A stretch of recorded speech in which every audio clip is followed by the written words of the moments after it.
All right, good morning, everyone. This is problem number 4 on the FRQs from the March 31st homework. This is the question about the two fire stations and the response time, one in each part of the town.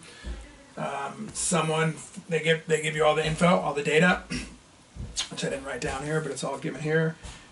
Someone thinks that one of the response times is that they're different, basically. So the first question: construct and interpret a 95% confidence interval for the difference in mean response times.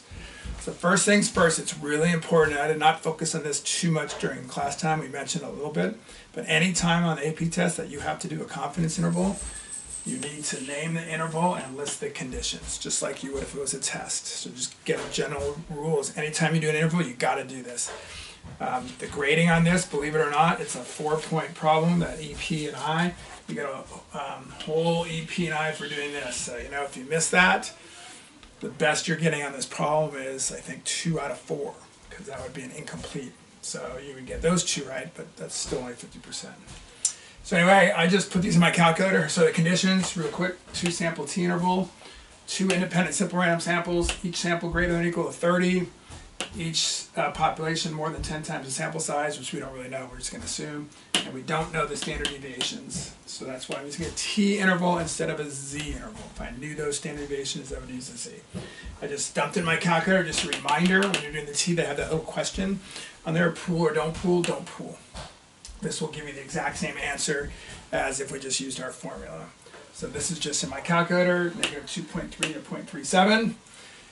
Interpretation, pretty straightforward. I am 95% sure that the true difference in response times, you got to have the word difference in there for sure. The true difference in response times is somewhere between negative 2.37 and 0.37. Part B says, does the confidence interval support the belief that they have different response times? And it does not support that belief. It's a very simple question, really. It doesn't support the belief because 0 is in the interval.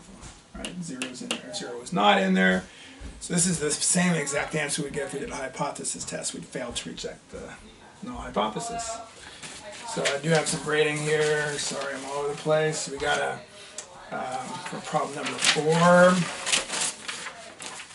it's 4 parts actually. So it's EP and I for this part, so I was kind of wrong.